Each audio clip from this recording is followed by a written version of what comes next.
और नौकरों को तो इतना ज़्यादा अधिकार दिया गया, भले ही उन्हें नौकर कहा गया, दास कहा गया, लेकिन बुद्ध का उपदेश है सिगालोवाद सूत्र में कि वो उसे वही भोजन दो जो अपने बेटे को देते हो, वैसा ही प्यार दो। मूर्तियों को ख़त्म करने का काम किया गया। देखा होगा आपने बुद्ध की मूर्तियाँ और यूनिवर्सिटीज़ के जो खंडहर है, कभी जाके देखिए रीवा के अंदर देवर कोठार एक जगह है, वहाँ जो स्तूप टूटे हुए हैं और स्तंभ टूटे हुए हैं, उनके टुकड़े लगता है कि वे लोगों ने जानबूझ करके कोई आंदोलन चलाया, तोड़ा गया, बुद्ध की नाक तोड़ दी जगह जगह, और जो बचे उन पर सिंदूर लगा करके लपेट दिया गया,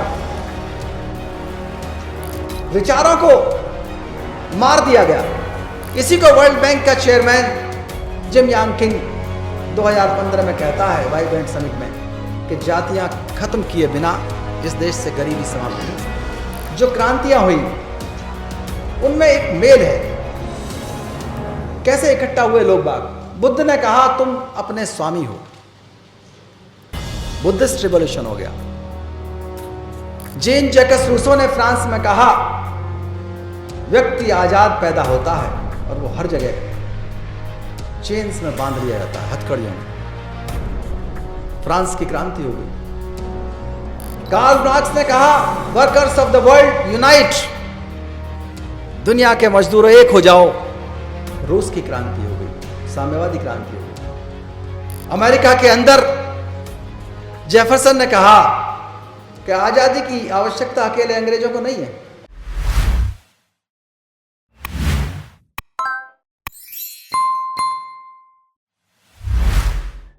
हमारा जो साहित्य है उसको कई बार दलित साहित्य कहा गया, कभी बहुजन साहित्य कहा, कभी सम्यक साहित्य कहा, बहुत से नाम दिए गए। लेकिन जो साहित्य के लक्षण हैं, जो फीचर्स हैं, वो फीचर्स हर साहित्य में कहीं ना कहीं दिखाई देते हैं।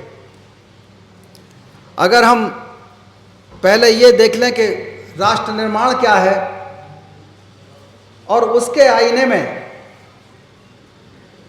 परख कर देखें कि बहुजन साहित्य कहाँ तक सफल रहा, बहुजन साहित्य क्या है, उसकी क्या डेफिनेशन है, तो ये जो वार्ता है, कि जो वर्कशॉप है, ये अपने आप में ज़्यादा अर्थपूर्ण हो जाएगी। राष्ट्र निर्माण अकेले कोई निर्वाचन का नाम नहीं है। राष्ट्र निर्माण कोई अकेले वोट का नाम नहीं हो सकता, अकेले टिकट का नाम नहीं हो सकता, अकेले आपकी पसंद का नाम नहीं हो सकता। राष्ट्र निर्माण एक बड़ी चीज है। बाबा साहब ने ग्रामर ऑफ एनार्की स्पीच में साफ साफ कहा था कि हमको इस देश को राष्ट्र बनाना है, और बहुत सी जातियों में बटा हुआ समाज अपने आप को यह दावा नहीं कर सकता कि वो एक राष्ट्र है। राष्ट्र निर्माण की जो विशेषता है उसमें लगना चाहिए कि देश के उत्थान में, देश के पतन में हमारी हिस्सेदारी है।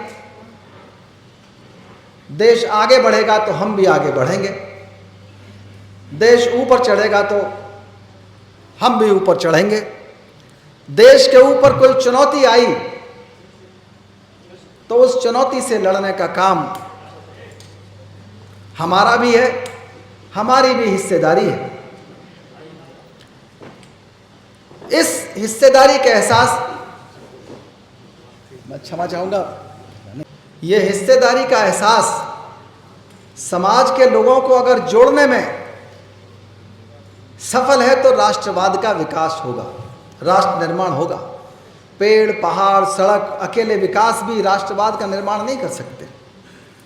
हो सकता है जीडीपी ज़्यादा हो जाए, लेकिन आम आदमी के हिस्से में क्या आता है, आम आदमी क्या सोचता है।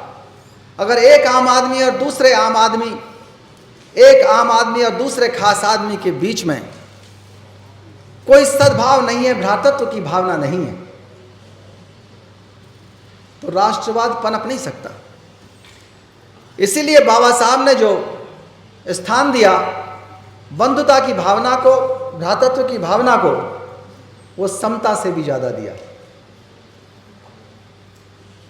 कोई भी संविधान, कोई भी कानून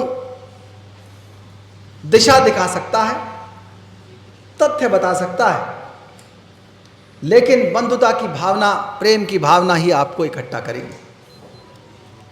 जिस देश के अंदर एक दिन में 126 अपराध SC/ST एक्ट के लिखे जाते हैं और जो नहीं लिखे जाते उनका कोई हिसाब भी नहीं है। उनका हिसाब उन निर्दोषों के चेहरे पर है जो ऑनर किलिंग झेलते हैं, तथाकथित ऑनर किलिंग, वो कास्ट किलिंग है। उनका हिसाब जो गैंगरेप के पीड़ित हैं उनके पास है।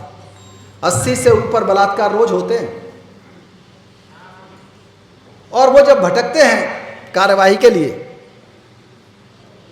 निश्चित रूप से जो लोकतंत्र की पहचान हो सकती है या हिस्सेदारी आंदोलन की परिणति हो सकती है कि मुफ्त न्याय मिले, मुफ्त चिकित्सा मिले, मुफ्त शिक्षा मिले, एक बड़ा उद्देश्य है, वही राष्ट्र का निर्माण करता है।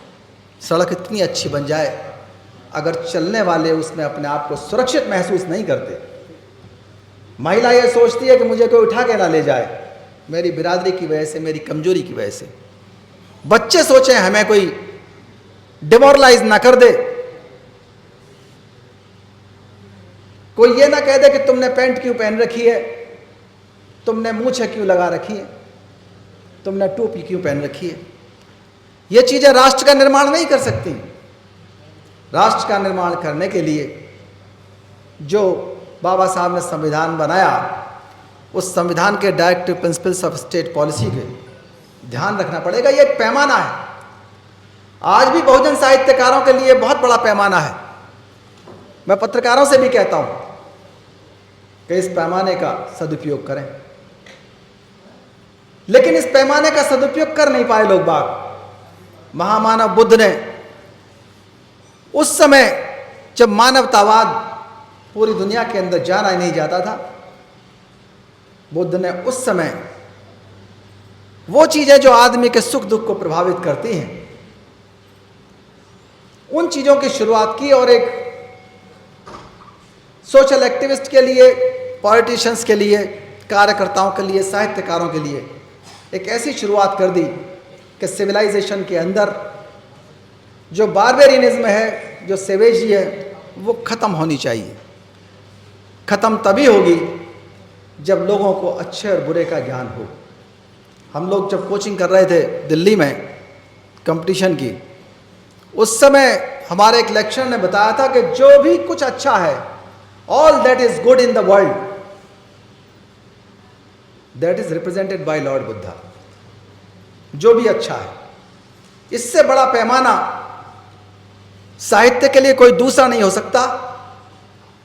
बौद्ध साहित्य खासतौर से, हम धम्मपद की बात करें, विनय पिटक की बात करें, अभिधम्म पिटक की बात करें, बहुत सारी बौद्ध संगीति बुलाई गई उस साहित्य को ठीक करने के लिए।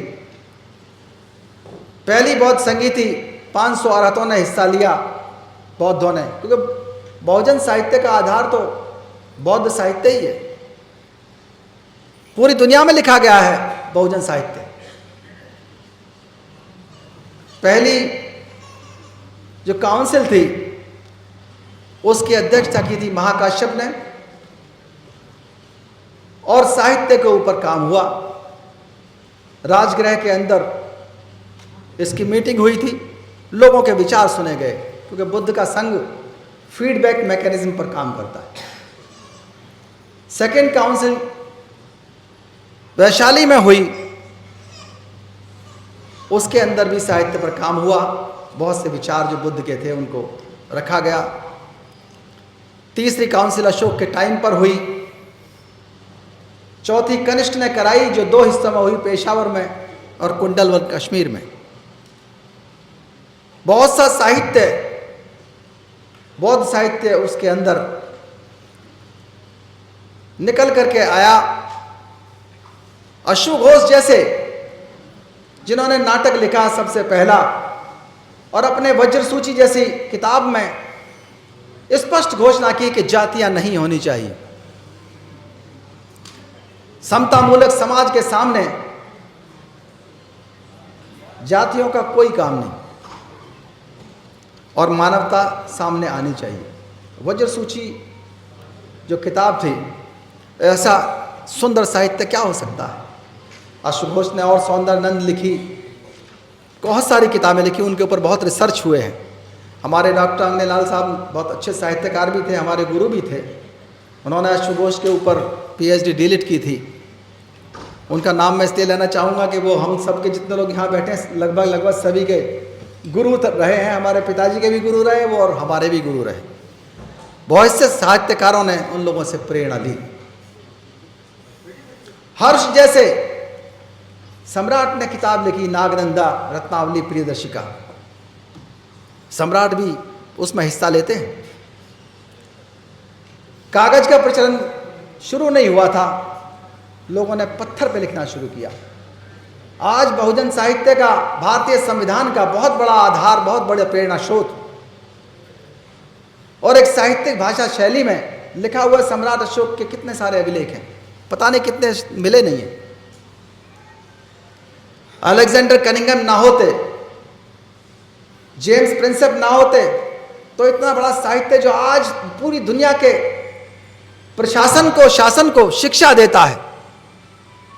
मेरे कार्यालय में जिन लोगों ने कभी आए होंगे उन्होंने देखा होगा, मेरे कार्यालय में मेरे पीछे बोर्ड लगा रहता है सम्राट अशोक के अभिलेखों का। फील्ड में होता हूँ तो उसका ज़्यादा यूज़ होता है, साइड में ज़्यादा यूज़ नहीं हो पाता कि मेरे अधिकारी सरकारी काम में, विश्व कल्याण में थकान का एहसास ना करें, अपनी भाषा को मधुर बनाए, थकान का, चिड़चिड़ाहट का, परेशानी का एहसास ना करें, क्योंकि मैं समझता हूं कि विश्व कल्याण से ज़्यादा कोई और काम महत्वपूर्ण नहीं। वो महानतम सम्राट जो बुद्ध के रास्ते पर चला, दंड समता स्थापित करके दिखाई, उन हजारों अभिलेखों के बल पर जो पत्थर पर लिखे गए थे और आज भी सबूत हैं, उनको मिटाने का पूरा प्रयास किया गया। स्तंभों को कह दिया गया कि ये तो लिंग है और देवताओं से जोड़ करके। यूनिवर्सिटीज को तोड़ा गया, साहित्य को तोड़ दिया गया। राष्ट्र निर्माण का काम जो सम्राट अशोक के अभिलेखों ने किया है, ज्यादा देर तो नहीं हो रही है, आपके पास सागर भी चीजें ठीक लग रहा है, सब समझ में आ रहा है। सम्राट अशोक के अभिलेख पूरे देश के चारों ओर बटे हुए।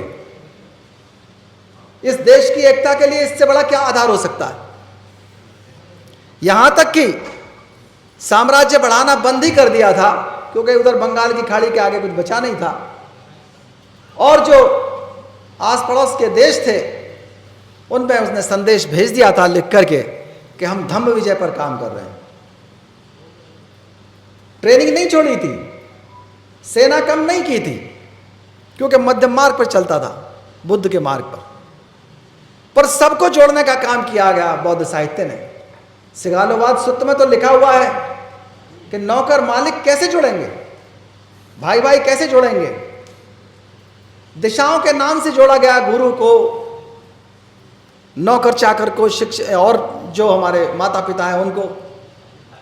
और नौकरों को तो इतना ज़्यादा अधिकार दिया गया, भले ही उन्हें नौकर कहा गया, दास कहा गया, लेकिन बुद्ध का उपदेश है सिगालोवाद सूत्र में कि वो उसे वही भोजन दो जो अपने बेटे को देते हो, वैसा ही प्यार दो। सवेतन अवकाश की बात की गई, अवकाश दो, सवेतन अवकाश दो और बीमारी में उसका इलाज कराओ। इतने अधिकार साम्यवाद नहीं दे पाया, स्टेट सोशलिज्म नहीं दे पाया इतने अधिकार जो सिगालोवाद सूत्र में बौद्ध साहित्य ने दे दिए। ललित विस्तर, इतने सारे लंका अवतार सूत्र, बहुत पाली साहित्य, प्राकृत साहित्य, संस्कृत साहित्य भरा पड़ा है। उस साहित्य को खत्म करने का काम किया गया, मूर्तियों को खत्म करने का काम किया गया। देखा होगा आपने बुद्ध की मूर्तियां और यूनिवर्सिटीज़ के जो खंडहर है, कभी जाके देखिए रीवा के अंदर देवर कोठार एक जगह है, वहां जो स्तूप टूटे हुए हैं और स्तंभ टूटे हुए हैं, उनके टुकड़े, लगता है कि वे लोगों ने जानबूझ करके कोई आंदोलन चलाया, तोड़ा गया, बुद्ध की नाक तोड़ दी जगह जगह, और जो बचे उन पर सिंदूर लगा करके लपेट दिया गया। विचारों को मार दिया गया। कोलंबिया यूनिवर्सिटी में एक जगह लाइन लिखी थी बाहर कि विचार कभी मरते नहीं हैं। बाबा साहब ने उसके नीचे लिख दिया था कि नहीं, विचार मर सकते हैं। यह कहना गलत है कि सत्य को पराजित नहीं किया जा सकता। अगर षड्यंत्र है, चारों ओर लोग इकट्ठा हो जाएं, अगर नैतिकता खत्म हो जाए, तो सत्य को भी पराजित किया जा सकता है और विचारों को भी मारा जा सकता है। न्यायिक चरित्र और नैतिक चरित्र का विकास बुद्ध का धर्म कर सकता था, लेकिन जातियों ने साहित्य को ही नहीं खत्म किया, जो भी अच्छी चीज थी उस सब को खत्म करना शुरू किया। बुद्ध के धर्म को खत्म कर दिया, जैन के धर्म को खत्म करने का पूरा प्रयास किया गया, सरेंडर करना पड़ा, एक जाति का नाम दे दिया। एक ऐसा षड्यंत्र कि किसी भी आदमी को, चाहे वो उभर रहा हो, कोई आंदोलन चल रहा हो, एक जाति, एक व्यवसाय, एक आइकॉन दे दिया और कह दिया तुम हमारे हो, चुप पड़े रहो। एक फार्मूला है, एक आइकॉन, एक जाति, एक व्यवसाय, और चुप पड़े रहिए। आप हमारा हिस्सा हैं, पीछे रहिए। अंजनीलाल साहब ने एक सेमिनार कराई थी। भदंत आनंद कौशल्यान बहुत बड़े साहित्यकार थे, बहुत साहित्य के, डॉक्टर जगदीश काश्यप, डॉक्टर धर्मरक्षित, बहुत से लोग अब नहीं हैं। उसमें एक ऐसा प्रकरण आया, एक बहस की कि साहब ये तो जो धर्म है, बौद्ध धर्म कोई नई चीज नहीं है। उन्होंने उनसे तर्क किया और बताया नई चीज नहीं है तो पुरानी मान लो। किसको किसका अंग मानोगे? अगर पर्यायवाची है तो पहले नाम रखो बुद्ध के धर्म का। तो उन्होंने कहा ऐसा नहीं हो सकता। ऐसा क्यों नहीं हो सकता? जब अंग मान रहे हो, बोले नहीं ये अलग है, बौद्ध दर्शन अलग है। राइस डेविस ने कहा कि अगर बुद्ध की बात को मान लिया होता, जाति खत्म करने की बात जो बौद्ध साहित्य में लिखी है, राष्ट्र निर्माण हो जाता। इसी को वर्ल्ड बैंक का चेयरमैन जिम यांग किंग 2015 में कहता है वाइब्रेंट समिट में कि जातियां खत्म किए बिना इस देश से गरीबी समाप्त नहीं हो सकती। एकता, राष्ट्रवाद तो और बहुत आगे की चीज है। फ्रांस, इंग्लैंड, चेतावनी आ गई है, जल्दी खत्म करता हूं। सभी जगह जो क्रांतियां हुई उनमें एक मेल है। कैसे इकट्ठा हुए लोग बाग? बुद्ध ने कहा तुम अपने स्वामी हो, बुद्धिस्ट रिवॉल्यूशन हो गया। जीन जैकस रूसो ने फ्रांस में कहा व्यक्ति आजाद पैदा होता है और वो हर जगह चेन्स में बांध लिया जाता है, हथकड़ियों में। फ्रांस की क्रांति हो गई। कार्ल मार्क्स ने कहा workers of the world unite, दुनिया के मजदूरों एक हो जाओ। रूस की क्रांति हो गई, साम्यवादी क्रांति हो गई। अमेरिका के अंदर जेफरसन ने कहा कि आजादी की आवश्यकता अकेले अंग्रेजों को नहीं है, औरों को भी। तो साहित्य और विचार, चाहे अमेरिका की क्रांति हो, चाहे फ्रांस की क्रांति हो, चाहे भारत की हो, भारत में जैसे जैसे बौद्ध साहित्य की खोज हुई, चाहे जेम्स प्रिंसेप ने खोज की हो अंग्रेजों के आने के बाद, वैसे ही लोगों के अंदर जो हमारे फ्रीडम स्ट्रगल के नेता हैं वो सब प्रभावित थे बौद्ध धर्म से। और उन्होंने देश विदेश में पढ़ करके ये बात सीखी कि हमको समतामूलक समाज बनाना है, और कहीं ना कहीं लोक कल्याणकारी कार्य में उनका हिस्सा हुआ। आज बहुत से लोग काम कर रहे हैं साहित्य पर। मैं जब 6 साल का था तो पिताजी ने पीटीसी से एक किताब ला करके दी थी राहुल सांकृत्यायन की, भागो नहीं दुनिया को बदलो। ये किताब का मुझे याद नहीं अंदर क्या लिखा था, लेकिन उसका टाइटल आज भी मुझे आंदोलित करता है। बहुत चीजें ऐसी हैं बहुत से लोग जो यहाँ से विदेश जाते हैं आते नहीं है वापस। भागो नहीं, दुनिया को बदलो। ये दुनिया बदलनी पड़ेगी और इसके लिए प्रयास कर रहे हैं। धनंजय कीर की किताब जो अंग्रेजी पढ़ने वाले हैं बहुत इंपॉर्टेंट है, लाइफ एंड मिशन। और इस समय लगभग कुछ लोग तो नहीं है लेकिन बहुत लोगों ने काम किया। नामदेव ढसाल ने दलित पैंथर खड़ा करवाया, बहुत से लोगों ने कविताएं लिखी, गीत लिखे, बेबी ताई कामले हैं, उर्मिला पवार, कौशल पवार, बहुत AR अकेला, बहुत लोग काम कर रहे हैं। लेकिन मैं मैं कहना चाहूँगा, समय का ध्यान रखते हुए, औरों का समय नहीं खाना चाहूँगा। बहुत सी चीज़ें हैं, फिर भी सारा ज्ञान आज ही नहीं देंगे और सभाएं होती रहती है, बताया जाएगा। समाधान परक साहित्य की तरफ हमारे साहित्यकारों को आना पड़ेगा। अगर महामंगल सूत्र के ऊपर कविताएं लिखी जाएं, कालाम सूत्र के ऊपर कविताएं लिखी जाएं, लेख लिखे जाएं तो बहुत ज़्यादा अर्थपूर्ण होंगे, लेकिन उस तरफ ध्यान नहीं दिया गया। अकेले हिंदी साहित्य या मराठी साहित्य से काम नहीं चलेगा। आज साइंस को डेवलप करना पड़ेगा, साइंस को साथ लेना पड़ेगा, टेक्नोलॉजी को, क्रिटिकल थिंकिंग को डेवलप करना पड़ेगा। सोचे हम कैसे आज उसको हर भाषा में अपनी किताब को डाल दें। मेरे ख्याल से 1 आध घंटा लगेगा। जो आपने किताबें लिखी, ये सारी किताबें ट्रांसलेट हो जाएंगी दूसरी भाषाओं में। टेक्नोलॉजी के साथ रखिए और साथ एक दूसरे के जितने भी साहित्यकार हैं वो अपना काम भी बांट सकते हैं। पत्रकार हैं बहुत से, आपके पास जो विचार है वो विचार समाज के अंदर आ सकता है। अधिकारी, कर्मचारी, सोशल एक्टिविस्ट, सबको विचार चाहिए। जब विचार आप देंगे वो पनपेंगे और अपना असर छोड़ेंगे। विषय बदलो। ऑनर किलिंग के ऊपर बहुत कम लिखा गया है। आपका जो उद्देश्य है बहुजन साहित्य का वो समतामूलक समाज है। आपका साहित्य दर्द का साहित्य है, अत्याचार का साहित्य है। 1928 में किताब लिखी गई थी मदर इंडिया, उसको बैन कर दिया गया। बाल विधवाओं का जो दर्द था वो लिखा था उसमें। पूरे देश के अंदर अंधविश्वासों के कारण कितनी दिक्कतें हैं। ऐसा साहित्य चाहे वो अनुवाद करके लें, चाहे उससे प्रेरणा लें, हमें नए विषय भी साथ में लेने होंगे। हमारे बहुत से साहित्यकारों का जो रुझान है वो अकेले भक्ति की तरफ है कि हम बहुजन साहित्यकारों की जीवनी लिखते हैं, उन्होंने क्या किया। आज समस्याओं को जोड़ करके समाधान लिखिए। कई लोगों ने सिर्फ चर्चा लिखी है, तथ्य लिख दिए, लेकिन जब देखता हूं उनका लिखने का और लेखक का नाम देखता हूं तो लेखक ने अपना नाम लिख रखा है, किसी ने जाटव लिख रखा है, किसी ने यादव लिख रखा है। तो समतामूलक समाज और जाति विहीन आंदोलन कैसे चलेगा? अंदर आप क्या लिख रहे हो, ये तो हिपोक्रेसी हुई ना। आप तो खुद कैरियर बन गए जातिवाद के, उपजातिवाद के। तो समतामूलक समाज आप कैसे बनाओगे? बौद्ध समाज कैसे बनाओगे? बंधुता कैसे बढ़ेगी जब तक जाति खत्म नहीं होती? और वो खत्म कौन करेगा? वो खत्म तो साहित्यकार करेगा। साहित्यकार ही शुरू करेगा, उसी को विचार पहुंचाने होंगे घर घर, गांव गांव, हर भाषा में।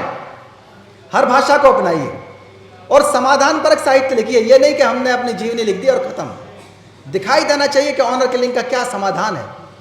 हमारा जो विषय है, हमारा विषय है आरक्षण, हमारा विषय संविधान,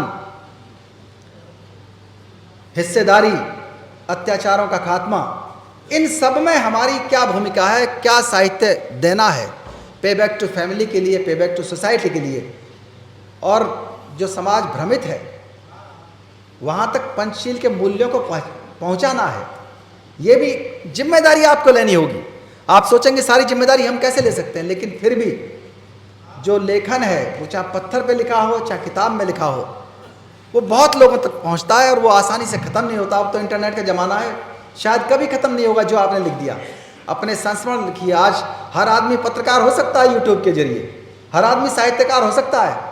अपनी चीज़ें लिखिए, अपना योगदान लिखिए। पे बैक टू सोसाइटी आंदोलन भी चलाना है। वो पे बैक टू सोसाइटी अकेले 5% पैसे का नहीं है, वो विचार का भी है, अनुभव का भी है, वो समय का भी है, वो समर्पण का भी है। डेडिकेशन दिखाइए। बहुत बहुत धन्यवाद। जय भीम, जय भारत।